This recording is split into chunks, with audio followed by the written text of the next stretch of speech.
The Fed. Yesterday, the president on again, off again on whether he's going to fire the Fed chair. They continue to put the pressure on him by talking about his $2 billion renovation of the Fed, is the Fed's.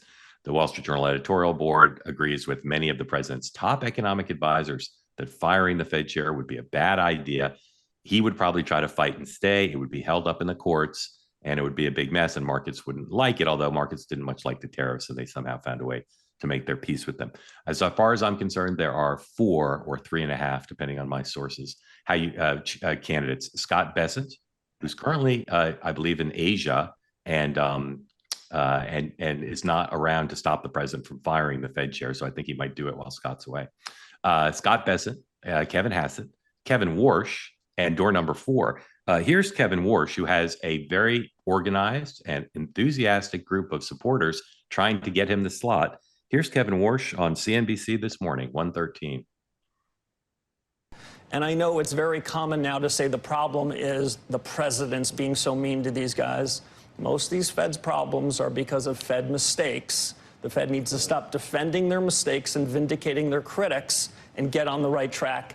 I'm a Fed guy, Joe. Yeah. I think it can be fixed. It was a great institution. And to use a cliche, I think it could be great again.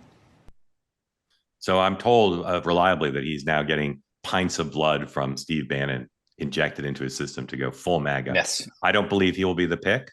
And I'm currently leaning towards door number 4. But Dan, where are you on the Fed? Both questions. Will the president fire or force out the current chair? And who will he pick to replace him eventually? Both questions. I don't think he will force him out. I think he's just going to keep smacking him around and hope he quits, that's like forcing him out. Well, no, I mean, okay. I mean, does he drive him out? I don't think he drives him out. I think Powell stays because I think Wall Street and everyone's telling him you just can't set this precedent of quitting because the president is disgruntled with you. And I still think it's Scott Bessent. Sean. So Powell's term goes till May of next year.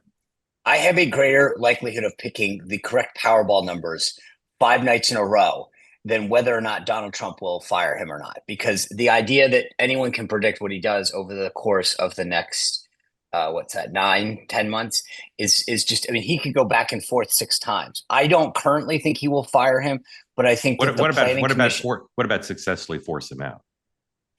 So that's why I think the way that he stacked the National Planning Capital Commission with Will Scharf, the staff secretary, and others was an attempt to make sure that if they have the plan B, which is we will say that he used $2.5 billion and $700 million in overruns to fund a personal project, and we'll make it untenable for him to stay, go with a bunch of investigation. I mean, so they have that's their release mechanism, and the question is, when do you want to push that button and say we are doing a full-on investigation?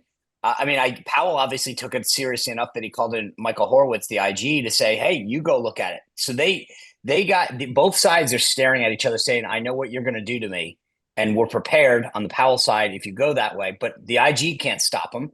So my point is that they have made it very clear that's their nuclear button.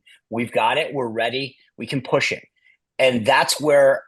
So I think it could get pushed any day. And so we're on a day-by-day basis. Does he wake up today and say, you know what, let's fire the guy, I'm pissed? They have an opportunity to cut rates again in September, is that right? So if the economy's not where it is and interest rates they don't cut a couple basis points, maybe that's the time. But there's going to be a few more pivotal points between now and May. The bigger issue is, in my opinion, when he announces this pick, because that is going to be the other signal, is that I think that goes first. I think he announces somebody, November or December, well in advance of when that would happen. And that would take a lot of the air out of the tire. It would give him something to point to. So I think the when is more important than anything else right now. Here's what doesn't make sense to me about announcing somebody if you're not in the process of firing him or forcing him out. And again, I think it could happen this weekend while Bessent's in Japan. If you name somebody now and they're not going to take office for 5 months, in 5 months, Trump may have a totally different point of view about who he wants or what he wants the person he names to do. So I think it's very risky to, and of course he can change his mind, but I think it's very risky to name someone and think that Trump's going to be happy with his pick 5 months later, because that person in the interim will do something. Sean, are you? Right, I also think it puts that person in a terrible position, because if the Fed says, hey, we're not going to raise or cut rates because of A, B, C, and D data, and the markets say, okay, that's the correct answer, is this person going to have to go out? Right, exactly. And if you guys are right that it's Bessent's going to be the Treasury Secretary and the Fed chair designate. That seems complicated. Yeah, but hold on.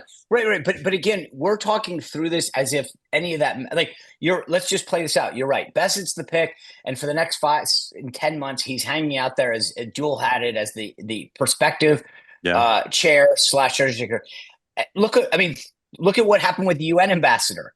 And at some point, it just goes, Scott's really busy with the Treasury, and I've decided that we're going to name so-and-so. So, does it in Trump's mind? It's not like someone's going, "Hey, Mr. President, once you name him, you can't change." It's like he's going, "Yes, I can." But what good does it do him to make Scott the designee? Then how does Scott testify on the Hill? What good does that do him? It doesn't force. Oh no, because Powell out.